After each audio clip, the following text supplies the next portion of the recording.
Hello friends, good morning. Homemade recipes by Lipika and blogs চ্যানেলে আপনাদের সকলকে স্বাগত। আমি হচ্ছে লিপিকা, আর আজকে নিয়ে চলে এসেছি আপনাদের জন্য নিরামিষ একটা রেসিপি নিয়ে, যেটা আমাদের সকলের ভীষণ ভীষণ প্রিয়। আর সামনেই তো পুজো, পুজোতে সকলের বাড়িতে এই রেসিপিটা হয়ে থাকে।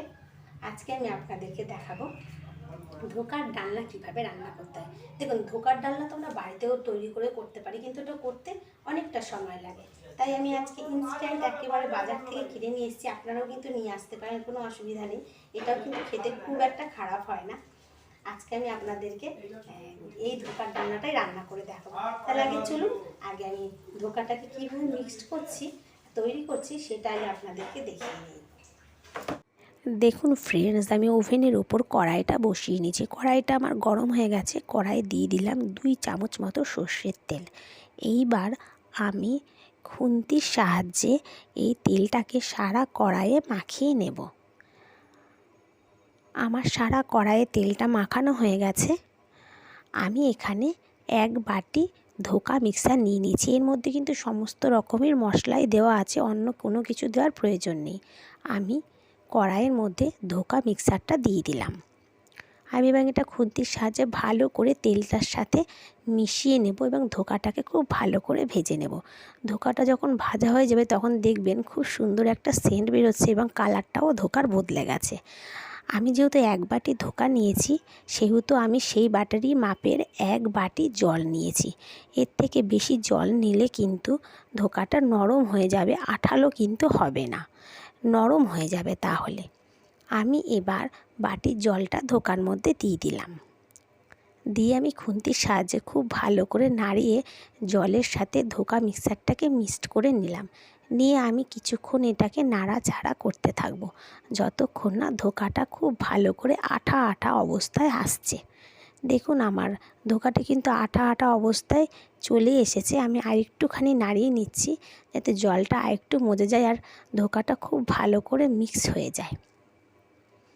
দেখুন, আমার এটা রেডি হয়ে গেছে। আমি একটা এখানে স্টিলের থালা নিয়ে নিয়েছি। থালাটির মধ্যে আমি সাদা তেল মাখিয়ে নিয়েছি, যাতে ধোকাটা খুব ভালো করে উঠে আসে। আমি এবার হাতের সাহায্যে ধোকাটাকে ভালো করে দেখুন চিপে চিপে ঠেসে ঠেসে নিয়ে গোল করে নিয়েছি। আর একটা ছুরি নিয়ে নিয়েছি, ছুরির সাহায্যে আমি ধোকাটাকে কেটে কেটে পিস করে নিচ্ছি।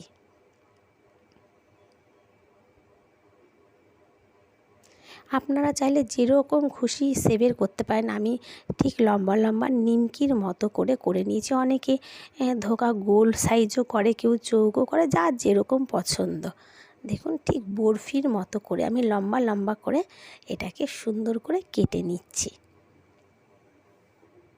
আপনারা কিন্তু একটা ছুরির সাহায্যে এটা পিস করবেন, তাহলে কিন্তু খুব সুন্দর হবে। দেখেছেন আমি কিভাবে কেটে নিলাম। কড়াইয়ে দিয়ে দিলাম সাদা তেল।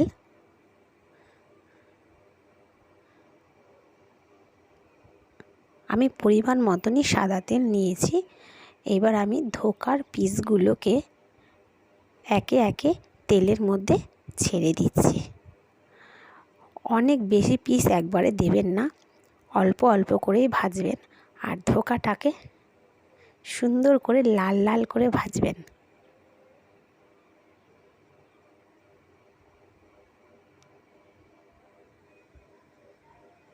দেখুন, আমি ধোকাগুলো ভাজা শুরু করে দিয়েছি। আমার ধোকা ভাজাটা কমপ্লিট হয়ে গেছে। আমি ভাজাগুলো নামিয়ে নিলাম।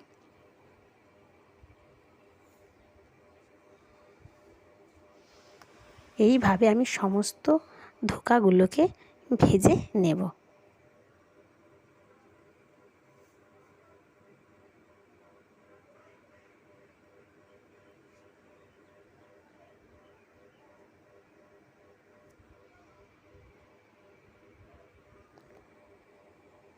বাদবাকি ধোকাগুলো আমি তেলের মধ্যে ছেড়ে দিলাম।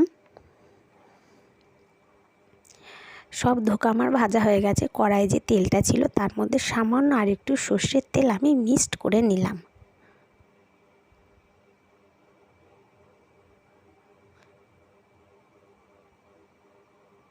তেলের মধ্যে দিয়ে দিচ্ছি আলুর টুকরোগুলো। আলুগুলোকে আমি লাল করে ভেজে নেব।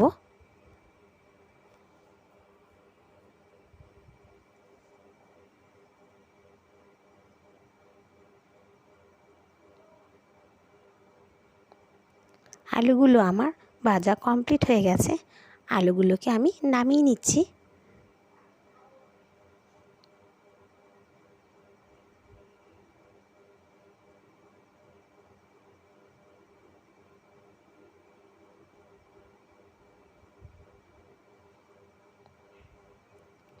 বাদবাকি যে তেলটা রয়েছে তার মধ্যে আমি একটা তেজপাতা আর অল্প করে একটু সাদা জিরে ফোড়ন হিসেবে ইউজ করলাম।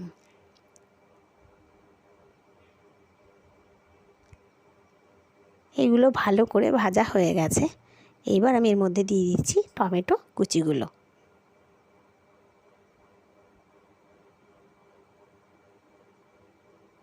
টমেটোটা আমার ভাজা হয়ে গেছে। দিয়ে দিচ্ছি আদা আর জিরে আর লঙ্কা পেস্টটা।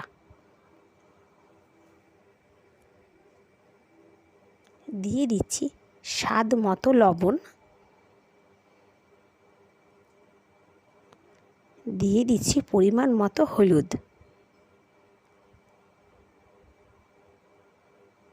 দিয়ে ভালো করে নাড়িয়ে চাড়িয়ে আমি মশলাটাকে একটু ভেজে নেব।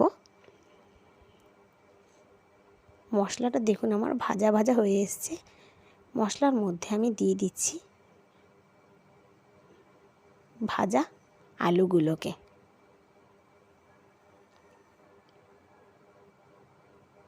আলু দিয়ে আমি মশলাগুলোকে ভালো করে নাড়িয়ে চাড়িয়ে নিয়ে দিয়ে দিলাম অল্প করে মশলার জল। দিয়ে আমি আর একটু নাড়িয়ে চাড়িয়ে নিচ্ছি যাতে আলুগুলো ভালো করে বয়েল হয়ে যায়। এবার দিয়ে দিচ্ছি পরিমাণ মতো জল।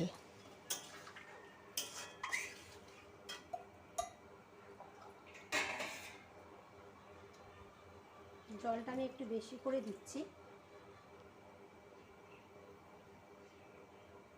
কারণ আলুটা পুরো যাতে বয়েল হয়ে যায়। আমি একটি থালার সাহায্যে জল দেওয়ার পর আমি একটা থালার সাহায্যে তরকারিটাকে ঢেকে দিলাম।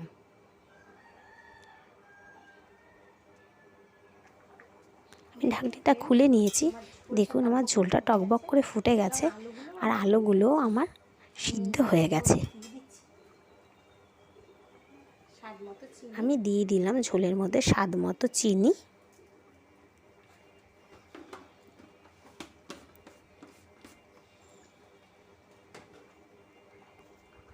আর দিয়ে দিচ্ছি সামান্য পরিমাণে গরম মশলা।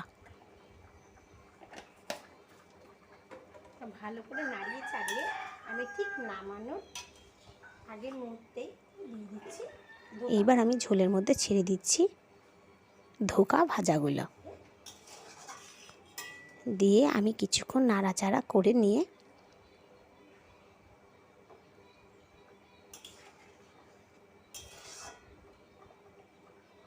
তরকারিটা আমি নামিয়ে নেব। ফ্রেন্ডস, দেখুন আমার ধোকার ডালনা রেসিপিটা রেডি হয়ে গেছে। আপনারা এই পদ্ধতিতে বাড়িতে ধোকার ডালনা রান্না করে ফেলুন। সপ্তাহে এমন কোনো দিন নেই যে কোনো না কোনো বাড়িতে নিরামিষ হয় না। নিরামিষ সকলের বাড়িতেই সপ্তাহে একটা দিন হয়েই থাকে। সেই দিন যদি এইভাবে ধোকার ডালনা রান্না করা হয় না, তাহলে কিন্তু মাছ মাংস ফেল। দুর্দান্ত স্বাদের এই ধোকার ডালনা আপনারা আগে বাড়িতে বানিয়ে খেয়ে দেখুন। যদি ভালো লেগে থাকে আমার এই রেসিপিটা, তাহলে প্লিজ প্লিজ প্লিজ আমার চ্যানেলটিকে সাবস্ক্রাইব করতে ভুলবেন না। লাইক শেয়ার করবেন আর প্লিজ প্লিজ কমেন্ট করে জানাবেন। আপনারা যদি কিছু কমেন্ট করে জানান তাহলে আমাদেরও খুব ভীষণ ভীষণ ভালো লাগে। টাটা, বাই বাই বন্ধুরা।